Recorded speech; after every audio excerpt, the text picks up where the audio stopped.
Good morning बच्चों। आज मैं आप लोगों को शब्द विचार पढ़ाने जा रही हूँ। यूं तो रतन सर आप लोगों को शब्द विचार पढ़ा चुके हैं, लेकिन मैं फिर से इसका पुनरावृत्ति करने जा रही हूँ। हिंदी व्याकरण जो है उसका मुख्य रूप से 3 भाग होते हैं उसके: वर्ण विचार, शब्द विचार और वाक्य विचार। वर्ण विचार के बारे में आप लोगों ने जानकारी ले ली है। आगे आज हम शब्द विचार को देखेंगे। देखिए बच्चों, शब्द विचार क्या है? शब्द जो होता है वह वर्णों के मेल से बनता है। अकेले वर्ण कोई शब्द नहीं होता है, और भाषा की उत्पत्ति जो होती है वो वर्ण से होती है। वर्ण की परिभाषा हम लोग पढ़ चुके हैं कि वर्ण जो होता है जिसके कोई खंड या टुकड़े नहीं हो सकते हैं। वहीं पर शब्द जो होता है सो एक या एक से अधिक वर्णों के मेल से बनता है शब्द। अब यहाँ पर इस पुस्तक में आप लोग देखिए कि बेर शब्द है। एक शब्द है बेर, यानी यह एक प्रकार का फल है। और यह किस प्रकार बना है? इसके यह वर्ण विच्छेद कितने वर्ण को लेकर के हुआ है? ब है, ए है, र है, अ है। तो यह देखते हैं हम कि इसका जब वर्ण विच्छेद हुआ तो इसमें 3 वर्ण आया और यह एक शब्द बना बेर। तो वर्णों का सार्थक समूह हुआ यहाँ पर। फिर हम इसको देखिए नीचे, यहाँ पर इसने हमने देखा कि यह सार्थक समूह है और एक शब्द बना, और यह एक फल की ओर इंगित करता है, दर्शाता है कि बेर एक प्रकार का फल है। तो यह बेर फल हो गया। और यहाँ पर फिर हम देखते हैं कि र ए ब अ यानी रेव, इसका कोई अर्थ नहीं है। यह निरर्थक ध्वनि समूह है, शब्द नहीं है। तो इसके बारे में हम आगे चर्चा करेंगे कि शब्द के भी 2 प्रकार होते हैं, सार्थक और निरर्थक। तो यहाँ पर हमने सार्थक और निरर्थक देखा। फिर एक बार हम लोग इसके बारे में आगे जानकारी प्राप्त करेंगे। अब इसकी परिभाषा को हम लोग देखते हैं कि निश्चित अर्थ को व्यक्त करने वाले वर्ण समूह को शब्द कहते हैं। निश्चित अर्थ को व्यक्त करने वाले वर्ण समूह को शब्द कहते हैं, या फिर इसे हम सीधी सरल भाषा में इस प्रकार कहेंगे कि वर्णों के सार्थक समूह को शब्द कहते हैं।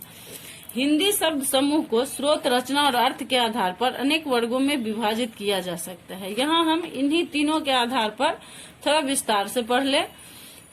स्रोत या उत्पत्ति के आधार पर शब्द के कितने भेद होते हैं वह देखिए। स्रोत अथवा उत्पत्ति के आधार पर शब्द निम्नलिखित 5 प्रकार के हैं: तत्सम, तद्भव, देशज, विदेशी और संकर शब्द जो होता है। अब पहले हम तत्सम शब्द के बारे में जानकारी प्राप्त करें। तत्सम शब्द क्या है? तत् जोड़ सम से बना है, जिसका अर्थ है उसके समान, अर्थात संस्कृत के समान। संस्कृत के वे शब्द जिनका प्रयोग हिंदी में ज्यों का त्यों होता है तत्सम कहलाता है। संस्कृत शब्द का प्रयोग हिंदी में ज्यों का त्यों होता है वह क्या कहलाता है? तत्सम शब्द कहलाता है। जैसे दुग्ध, हम हिंदी में भी दुग्ध बोल सकते हैं और संस्कृत में भी बोलते हैं। घृत हिंदी में भी बोलते हैं, संस्कृत में भी बोलते हैं। नयन हिंदी में भी बोलते हैं, संस्कृत में भी बोलते हैं। केश, वसुंधरा, गगन, भ्रमर इत्यादि शब्द जो है जिसका प्रयोग हम हिंदी में भी कर सकते हैं और संस्कृत में भी इसी प्रकार इस शब्द का प्रयोग किया जाता है। तो यह तत्सम हुआ। तद्भव शब्द जो होता है जिसका संस्कृत का अर्थ हो जाता है हिंदी में, उसे हम तद्भव शब्द कहते हैं। अब यहाँ पर देखो, तद्भव शब्द का अर्थ है उससे उत्पन्न, यानी संस्कृत शब्द से जो शब्द एक और जो शब्द उत्पन्न हुआ उसे क्या कहते हैं? तद्भव शब्द कहते हैं। अर्थात संस्कृत से उत्पन्न, अर्थात वे शब्द जो संस्कृत के तत्सम शब्दों से परिवर्तित होकर हिंदी में प्रयुक्त होते हैं तद्भव कहलाते हैं। जैसे यहाँ दुग्ध का एक शब्द इसमें से क्या निकला है? दूध। घृत का शब्द क्या निकला है? घी। नयन का शब्द क्या निकला है? नयन। केश का शब्द क्या निकला है? यहाँ उच्चारण में फर्क है। और हिंदी व्याकरण में बार बार हम आप लोगों को बताते हैं क्लास में कि हिंदी व्याकरण एक ऐसा विषय है, एक ऐसा पुस्तक है जिसमें कि उसका उच्चारण उसके मात्रा के चलते बदल जाता है, उसका अक्षर के चलते बदल जाता है, उसके चिन्ह के चलते बदल जाता है। तो यह होता है। भौड़ा, भ्रमर का अर्थ हो गया यहाँ भौड़ा। वसुंधरा का हो गया खेत। गगन का हो गया आकाश, और सूर्य का हो जाएगा सूरज। चंद्र का हो जाएगा चांद। तो इस प्रकार यह क्या था? तत्सम और तद्भव। यानी तत्सम शब्द क्या होता है? तत्सम शब्द तत् जोड़ सम से बना है, और जो होता है संस्कृत का वह शब्द जो जिसका समान अर्थ होता है वह क्या हो जाता है जिसका समान अर्थ हिंदी में और संस्कृत में जिसको हम समान रूप में उपयोग करते हैं तो वह क्या हो जाता है, तत्सम शब्द हो जाता है। और तद्भव शब्द जो इन शब्दों से जो उत्पन्न होकर के एक नया शब्द जो आता है, यानी इसका जो अर्थ होता है, यह क्या होता है, तद्भव शब्द। अब तत्सम और तद्भव शब्दों की एक संक्षिप्त तालिका यहाँ हम आप लोगों को दिखा रहे हैं। देखिए तत्सम क्या है, अंगुली, और तद्भव क्या है, उंगली, यानी ये संस्कृत शब्द है और ये हिंदी शब्द है।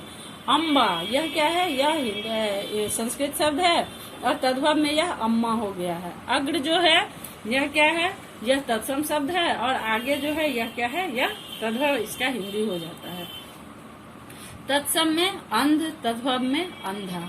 अकथ्य में मतलब जो कहा नहीं गया हो, अकथ्य का मतलब होता है जो कहा नहीं गया हो, और तद्भव इसका अकथ्य। तत्सम में अट्टालिका और तद्भव में अटारी। तत्सम में अंधकार और तद्भव अंधेरा। तत्सम अग्नि, तद्भव आग। अर्घ, अर्ध, अर्ध का मतलब होता है तद्भव में आधा। तो आप लोगों ने तत्सम और तद्भव शब्द को देखा।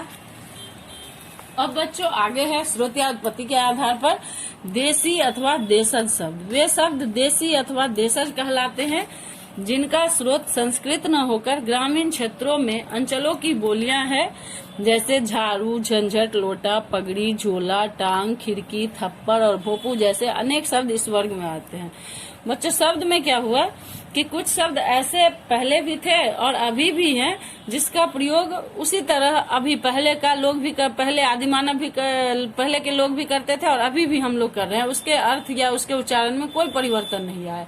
और कुछ शब्द ऐसा हुआ जैसे हमारे देश में बहुत सारे विदेशी शासक लोग आए, बहुत सारे लोगों ने अपनी बोलचाल की भाषा का जो प्रयोग किया यहाँ पर, और वह लोग जो कुछ शब्द अपनी बोलचाल में छोड़ते गए और हम लोग उसका ग्रहण करते गए तो वह विदेशी शब्द हो गया। और बहुत विदेशी शब्द हम लोग अपने बोलचाल के रूप में प्रयोग भी करते हैं। तो यह झाड़ू, झंझट आज भी हम लोग इसे इसी प्रकार बोलते हैं। झाड़ू, झंझट, लोटा, पगड़ी, झोला, टांग, खिड़की, थप्पड़ और भोंपू जैसे अनेक शब्द इस वर्ग में आते हैं। विदेशी शब्द है जो शब्द किसी दूसरी भाषा से आए हैं अथवा किसी विदेशी भाषा से हिंदी में ग्रहण कर लिया गया है, विदेशी कहे जाते हैं। हिंदी में अंग्रेजी, अरबी, फारसी, तुर्की और पुर्तगाली से अनेक शब्द ऐसे आ गए हैं।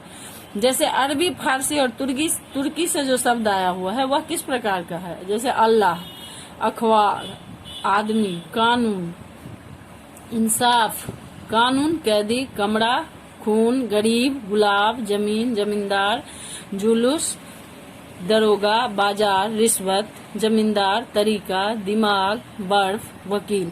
यानी कहने का मतलब यह है कि विदेशी शब्द, विदेशज शब्द वह होता है जो हमारे यहाँ पहले नहीं प्रयोग किया जाता था और पहले से जो प्रयोग हुआ और हिंदी में उसका एक अर्थ बनता गया तो वह क्या हो गया, वह विदेशज शब्द हो गया। विदेशियों के द्वारा जो शब्द बोला गया वह विदेशज शब्द हो गया। जैसे हम लोग ये इतना शब्द के बारे में हमने आप लोगों को बताया कि अल्लाह, आदमी, कानून, कमरा, गरीब, जमीन, जुलूस, दरोगा, बाजार, रिश्वत, अखबार, इंसाफ, कैदी, खून, गुलाब, जमींदार, तरीका, दिमाग, बर्फ, वकील, आईना, इम्तिहान, कैंची, चाकू, गुब्बारा, जिला, ताकत, नमक, बगीचा, शतरंज, आसमान, किताब, कुर्ता, खुफिया, चेचक, जागीर, तूफान, पिस्ता, बादाम, शैतान। यानी इतने शब्द जो हैं यह विदेशज शब्द है। अंग्रेजी तथा अन्य भाषाओं से तो यह जो था अभी हमने आपको जो पढ़ाया वह था अरबी, फारसी और तुर्की से आए हुए शब्द थे, यह विदेशी शब्द। अब नीचे देखिए अंग्रेजी तथा अन्य भाषाओं से आए शब्द जो है वह है Angrezi, commission, toast, doctor, budget, appeal, copy, ticket, police, sweater, अफसर, colony, tube, policy, cinema, college, cream, diary, fees, court, coupon, degree, ration, curfew, tie, desk, bench. तो यह जो है यह अंग्रेजी से आया हुआ है और इसका प्रयोग हम लोग अपने बोलचाल में प्रायः करते रहते हैं। पुर्तगाली शब्द था।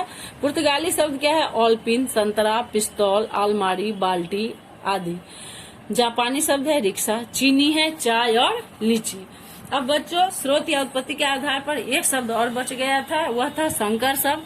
अब यह संकर शब्द किस प्रकार का है इसकी जानकारी लेना अत्यंत जरूरी है। दो भिन्न भाषाओं के शब्दों के मेल से बने शब्द संकर कहलाते हैं। हिंदी में इस प्रकार से अनेक शब्द बने हैं। इन शब्दों में संस्कृत, हिंदी, अंग्रेजी, अरबी, फारसी, हिंदी, फारसी आदि के मेल से बने संकर शब्द आते हैं। जैसे अंग्रेजी और हिंदी से जो शब्द बना है वो है टिकट घर, यानी टिकट है इसका अंग्रेजी और घर है हिंदी। रेलगाड़ी, गाड़ी है हिंदी और रेल है अंग्रेजी। सिनेमा घर, घर है हिंदी और सिनेमा जो है वह क्या है, वह अंग्रेजी शब्द है। माल गोदाम, अब यहाँ हम देखते हैं कि माल जो है यह है हिंदी और गोदाम है यह है अंग्रेजी। कपड़ा मिल, मिल है अंग्रेजी और कपड़ा है हिंदी शब्द। फिर अरबी फारसी में जो है फिजूल खर्च, यह फिजूल खर्च जो है यह हिंदी शब्द नहीं है, यह भी यानी दो शब्दों के मिलाकर के यह बना हुआ है, तो यह हो गया अरबी फारसी। फारसी अंग्रेजी, बीमा, पॉलिसी, पार्टीबाजी, जेल खाना। हिंदी फारसी खून पसीना, पानदान, किताब घर, थानेदार, घड़ी साज। हिंदी अंग्रेजी संस्कृत, रेल यात्री, रेडियो तरंग। हिंदी संस्कृत, मांग पत्र, पूंजीपति। तो ये था बच्चों हम लोगों का शब्द विचार का पहला जो इसका भेद था स्रोत या उत्पत्ति के आधार पर। तो हमने उसे आप लोगों को पढ़ाया और फिर हम आगे आप लोगों को अगले वीडियो में रचना के आधार पर और अर्थ के आधार पर शब्द के कितने भेद होते हैं इसके बारे में बताएंगे। धन्यवाद।